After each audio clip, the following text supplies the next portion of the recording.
देखो महाराज, मनु के घर में 5 संतानें हुई, आकृति, देवहूति, प्रसूति, 3 कन्याएं और 2 पुत्र पैदा हुए, प्रियव्रत और उत्तानपाद। आकृति का विवाह जो विवाह किया गया रुचि प्रजापति के साथ, देवहूति का विवाह कर्दम ऋषि के साथ और प्रसूति का विवाह महाराज दक्ष के साथ में किया गया। इन्हीं दक्ष की सबसे छोटी कन्या थी, उनका नाम था सती, जिनका विवाह भगवान शंकर के साथ में हुआ।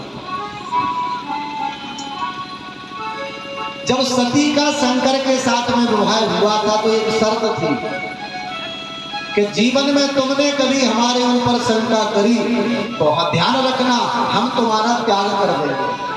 और सती ने कहा था कि प्रभु, जिस दिन आपने हमारा त्याग किया, हम सौगंध लेते हैं उस दिन इस शरीर का त्याग कर देंगे। और सती को शंका हुई जब भगवान श्री राम का भजन भगवान भोलेनाथ ने किया। शंका हुई तो भगवान भोलेनाथ ने सती का त्याग किया और अंत में स्थिति यह बनी कि फिर सती को अपने शरीर का भी त्याग करना पड़ा। यही सती आकर के भगवती पार्वती अगले जन्म में बनी और भगवान शंकर के साथ में इनका विवाह हुआ। राजा परीक्षित ने कहा, महाराज जो उत्तानपाद महाराज थे, इनकी संतति का वर्णन करो। इनकी संतति आगे कौन सी हुई है? दीपक। तो सुखदेव जी महाराज कहने लगे कि राजन मैं अब तुम्हें सुनाता हूं कि प्रिय व्रतो उत्तानपादो सतरूपा पते सुतौ वासुदेवस्य कलया रक्षायाम जगतः स्थितौ। प्रिय व्रत और उत्तानपाद की चरित्र आपके सामने वर्णन करते हैं। उत्तानपाद के घर में महाराज ध्रुव जी का जन्म हुआ। सुखदेव वाचो के जाए उत्तानपादस्यो सुनीति सुरुचिस्तयो सुरुचि प्रेयसी पत्नी नेत्रायत सुतो ध्रुवा।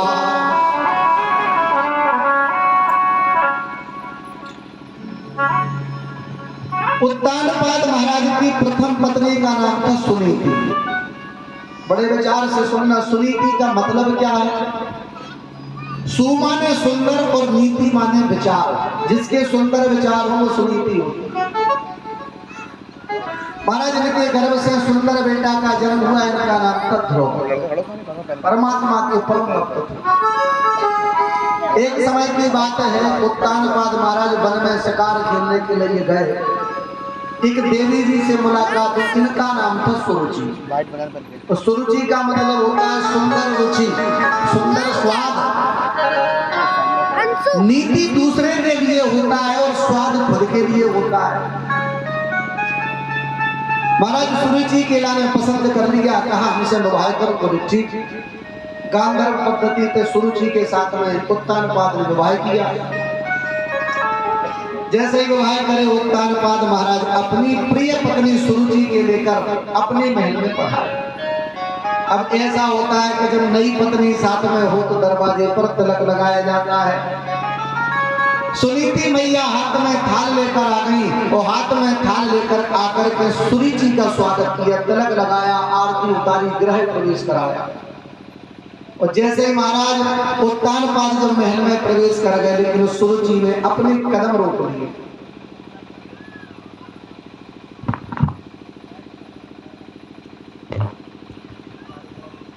एक बात बताइए। बोले क्या?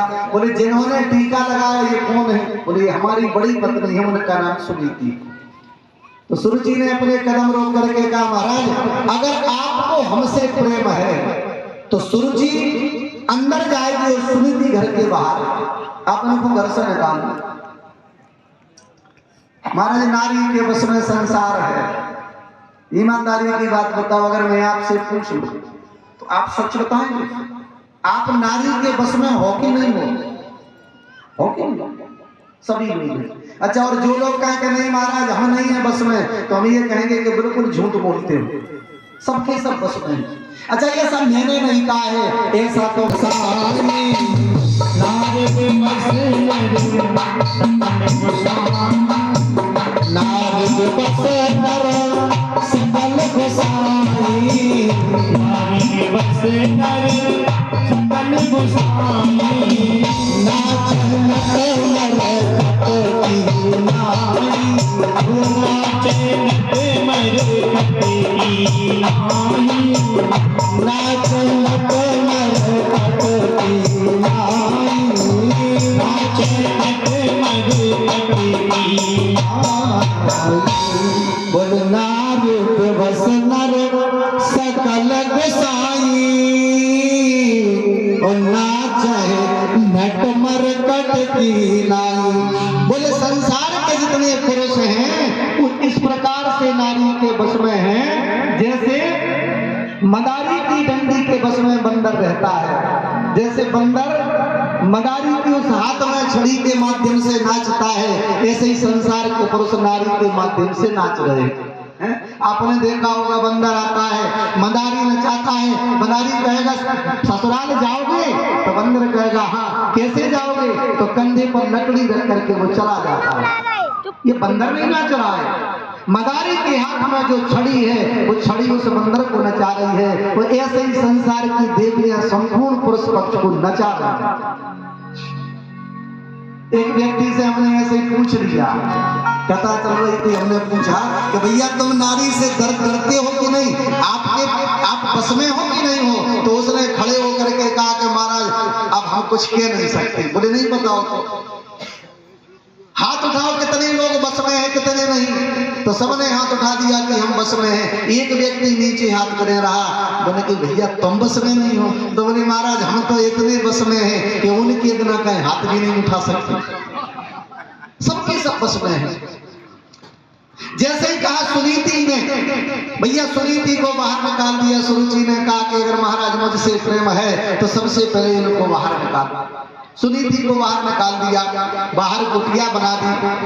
कुटिया में माता अपने बेटा ध्रुव जी के पास में साथ में निवास कर लिया और सुरुचि मैया महल में। लेकिन ऐसा दुर्भाग्य पड़ा कि सुरुचि के गर्भ से कोई संतान का जन्म नहीं हुआ। सुनीति का एक नियम था कि नित्य प्रति भगवान की कथा में जाया करती थी, संतों के बीच में बैठ करके भगवान की कथा को सुने। एक संत दयालु थे, संत को दया आ गई। संत ने कहा कि बिटिया तुम रोजाना भगवान की कथा श्रवण करती हो, रोजाना कथा में आती हो, हम तुमसे बहुत प्रसन्न हैं, वरदान मांग लो। तो सुनीति ने कहा महाराज वरदान दो। बोले हाँ। तो बोले महाराज अगर वरदान देना चाहते हो तो सुरुचि मैया ने अपनी झोली फैला दी और झोली फैला करके कहा कि महाराज हमारे घर में हमारी छोटी बहन है सुरुचि, उसके गर्भ से कोई संतान का जन्म नहीं हुआ, अगर कुछ देना चाहते हो तो सुरुचि के गर्भ से सुंदर बेटा हो जाए। तो संत ने कहा कि सुनीति ये तुम उस सुरुचि को संतान मांग रहे हो जिसे पति से तुम्हें अलग कर दिया, जिसने महल से बाहर कर दिया, ऐसे अपनी उस शौक के लिए संतान मांग रही हो? तो सुनीति ने कहा महाराज मैं बड़ी हूँ और वो छोटी है, बड़े का काम है छोटे की गलती को क्षमा करना, भाई उसमें ज्ञान नहीं है, बुद्धि नहीं है, मैं तो बड़ी हूँ और बड़े का कर्तव्य है कि छोटे की गलतियों को क्षमा कर दे। ये सिद्धांत है। अगर छोटा कोई गलती कर जाए, चाहे छोटा भाई हो, चाहे हमारे नगर में छोटा कोई उम्र से छोटा हो, कोई भी व्यक्ति हो, पिता के सामने पुत्र हो, तो अपने से बड़ों का एक कर्तव्य है कि छोटे की गलतियों को नजरअंदाज कर दे, बड़े का कर्तव्य है। एक बार एक संत नदी के किनारे पर स्नान कर रहे थे। संत जी ने देखा एक बिच्छू बहता हुआ जा रहा था। संत ने हाथ लगाया, बिच्छू को उठाया और दुष्ट बिच्छू ने संत के हाथ में डंक मार दिया, सो बिच्छू छूट गया। दूसरा हाथ लगाया, फिर बिच्छू ने डंक मारो, फिर छूट गया। तीसरी बार फिर हाथ लगाया, अब की बार डंक तो जरूर मारो, लेकिन संत जी ने बिच्छू को निकाल के जल के बाहर कर दिया, उसके प्राण बचा। एक व्यक्ति देख रहा था, उस व्यक्ति ने कहा कि महाराज आप पागल हैं, मूर्ख हैं, बोले क्यों? बोले बताओ ये दुष्ट भिक्षु आपको बार बार डंक मार रहा है और आप इसे बार बार बचा रहे हैं। तो संत ने कहा बेटा एक बात बताओ, भिक्षु से हमारी कोई दुश्मनी? हमने भिक्षु का कुछ लिया आज तक ऐसे कष्ट दिया? बोले नहीं। बोले भिक्षु का स्वभाव है डंक मारना और संत का स्वभाव है दया करना। ये 50 ग्राम का भिक्षु जब अपने स्वभाव को नहीं बदल सकता है तो हम 80 किलो के संत भी अपने स्वभाव को नहीं बदल पाएंगे। हमारा स्वभाव दया करना होना चाहिए। दुष्ट का काम डंक मारना है लेकिन संत का काम दया करना है। आप सबके सब संत हैं। अगर आपके साथ में कोई दुष्टता कर दे तो ध्यान रखना, दुष्ट का स्वभाव आप दुष्टता से नहीं, आप प्रेम से जीतो। उसका काम डंक मारना है और आपका काम दया करना है। दुष्ट को डंक मारने दो भैया, आप तो दया करते रहो। दया हमारा काम दया करने का है। संत ने कहा कि हमने दया करी। जब 50 ग्राम के भिक्षु ने अपने स्वभाव को नहीं बदला तो 70 किलो का संत भी स्वभाव को नहीं बदल पाएगा। सुनीति ने कहा महाराज वो छोटी है, अभी उसको ज्ञान नहीं है, जब उसे ज्ञान आ जाएगा तो वो समझ जाएगी। आप तो एक बेटा दान दे दो। महाराज संत को दया आ गई। संत ने कहा बिटिया जब तक तेरे जैसी नारी इस धरती पर है, मैं विश्वास के साथ कह सकता हूँ हमारी धरती मैया को कोई बांट नहीं सकता, कोई धरती मैया को कष्ट नहीं दे सकता, धरती मैया से प्रेम कोई हटा नहीं सकता जब तक तेरे जैसी नारी इस धरती पर है। संत ने वरदान दे दिया। भगवान की कृपा से वास्तव में एक सुंदर बेटा है। उत्तम नाम रखा गया, उत्तम। अब ध्रुव जी और उत्तम दोनों भाई प्रेम से खेलने लगे। और ध्यान रखना, लोग कहते हैं कि स्वर नाम देवता का होता है, स्वर होता देवता का नाम स्वर। और मैं ये कहता हूं कि स्वर नाम प्रेम का होता है, जिसमें प्रेम है देवता वही है। स्वर नाम प्रेम का है। जहां सुमतिता संपत्ति नाना, जहां कुमतिता विपत्ति निदाना। जहां पर सुमति होती है वहां पर 1000 प्रकार की संपत्ति का वास होता है और जहां पर कुमति होती है घर की संपत्ति भी वहां से चली जाती है। सुमति बनाकर रखे। हम मनुष्य हैं। दोनों भाइयों में बड़ा प्रेम हुआ। दोनों भाई बड़े प्रेम से खेलने लगे। एक दिन की बात है, छोटा भाई उत्तम दौड़ करके अपने महल में चला गया। उत्तानपाद महाराज के पास पीछे से ध्रुव जी भी चले गए। जैसे भैया ध्रुव जी गए, अब उत्तानपाद महाराज आसन पर विराजमान थे। अपने पुत्र ध्रुव को उठा के एक तरफ पैर पर बैठा दिया, अब दूसरी तरफ की गोद खाली थी। तो ध्रुव जी ने सोचा कि एक तरफ मेरा छोटा भैया बैठा है तो पिता की दूसरी तरफ गोद में मैं जाकर के बैठ जाऊं। चढ़ने लगे और जैसे ही चढ़े पिताजी ने उठाया नहीं, चढ़ना चाहते हैं, इतने में सुरुचि मैया वहां पे आ गई। और सुरुचि मैया ने अब तो महाराज उनका हाथ पकड़ करके गोद से नीचे उतारा। ध्रुव जी महाराज अपनी मैया को देखने लगे, माँ तुमने मुझे पिता की गोद से नीचे क्यों उतार दिया? क्या ये मेरे पिता नहीं है? तो सुरुचि ने कहा कि बेटा पिता तो वास्तव में वो तेरे हैं, लेकिन तेरा दुर्भाग्य कि मैं तेरी मां नहीं। अगर तुझे पिता की गोद में बैठना है तो सबसे पहले भगवान को प्रसन्न कर और भगवान से निवेदन कर और भगवान को प्रसन्न करके सबसे पहले मेरे गर्भ में आ। मेरे गर्भ से जन्म ले, जब उस गद्दी पर बैठने का अधिकारी होगा। और महाराज इतना कहा कि ध्रुव जी महाराज के नेत्रों से आंसुओं की धार बह चली। हे परमात्मा, क्या ये मेरे पिता नहीं है? मेरी मैया ने मुझे पिता से अलग कर दिया, मेरी मौसी माँ ने मुझे पिता से वंचित कर दिया है। दौड़ पड़े अपने मैया सुनीति की तरफ। सुनीति मैया ने अपने लल्ला को रोता हुआ देखा, कहने लगी मेरे लल्ला को क्या हो गया? मेरा लल्ला भूख हो रहा है। तो ध्रुव जी महाराज ने कहा कि मैया, मौसी मैया ने आज मेरा अपमान कर दिया, मेरे पिता की गोद से मुझे उतार दिया है। वो ये कहा है कि बेटा अगर तुझे पिता की गोद में बैठना है तो भगवान को प्रसन्न करके सबसे पहले मेरे गर्भ में आ, जब पिता की गोद में बैठ सकता है। अब तो मैया रोने लगी। मैया ने कहा, हे परमात्मा बताओ मेरे बच्चे ने क्या अपराध किया? मेरे अबोध बालक के लाने गोद से उतार दिया, पिता से वंचित कर दिया। आंखों के आंसुओं को पोंछ करके कहा, बेटा मैं तो अभागन मां हूं, मैं तुझे पिता का प्रेम भी नहीं दिला सकी, लेकिन बेटा एक बात कहूंगी, अगर वास्तव में तूने मेरा दूध पिया है तो बेटा सौगंध है तुझे उस दूध की एक एक बूंद की भगवान को प्रसन्न कर, और भगवान को प्रसन्न कर पाया तो लौट के मेरे पास आकर अपना चेहरा दिखाना, और भगवान को प्रसन्न नहीं कर पाया तो ध्यान रखना मर जाना, लेकिन लौट कर नहीं आना। बेटा मेरे दूध की लाज को रख देना, तुझे सौगंध है मेरे दूध की एक एक बूंद की, मेरी दूध की लाज को रख ले। और जैसे इतना कहा, अब तो महाराज ध्रुव रोने लगे और मैया से कहने लगे, मैया बोले, सुन जननी सोई सुत बड़ भागी, सुन जननी सोई सुत बड़ भागी, सुन जननी सोई सुत बड़ भागी, सुन जननी सोई सुत बड़ भागी, सुन जननी सोई सुत बड़ भागी, सुन जननी सोई सुत बड़ भागी, जो माँ को चरण अनुरागी, जो पित मात चरण अनुरागी, जो माँ को चरण अनुरागी, जो पित मात चरण अनुरागी।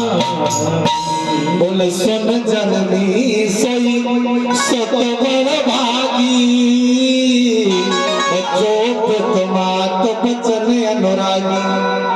मैया वो पुत्र भी बड़ा भाग्यशाली होता है जो अपने माता पिता के वचनों का आदर करता है, जो अपने माता पिता के चरणों में प्रेम रखता है। माँ सौगंध है मुझे तेरे चरणों की, अगर मैं परमात्मा को प्रकट नहीं कर सका तो लौट कर तेरे चरणों के दर्शन नहीं करूंगा, मर जाऊंगा लेकिन लौट करके नहीं आऊंगा। महाराज उस समय ध्रुव जी जंगल की ओर दौड़ लगा दी, जंगल की तरफ दौड़ने लगे, पीछे से मैया जा रही है। मैया ने कहा, बेटा लाज रख लेना मेरे दूध की, आज ऐसा ना हो कि तेरी माँ का दूध कलंकित ना हो जाए, सौगंध है तुझे दूध की। मैया पछाड़ खा करके गिर पड़ी और ध्रुव जी महाराज अब तो चलने लगे हैं भगवान के चरणों में, अब तो ध्यान लगा दिया, हे परमात्मा मेरा दूसरा कोई सहारा नहीं है, सिर्फ तुम्हारा सहारा है। ध्रुव जी महाराज अब तो रोते हुए और केवल एक ही बात कहते हैं और दौड़ करके चले जा रहे हैं कि मेरा कोई न सहारा बिन तेरे, कन्हैया मेरा कोई दूसरा सहारा नहीं है, आज मैं तो बेसहारा हूँ, अनाथों के नाथ मेरे ऊपर कृपा करो। मेरा कोई न सहारा बिन तेरे, नंदलाल समरिया मेरा कोई न सहारा बिन तेरे, नंदलाल समरिया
आजा रे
का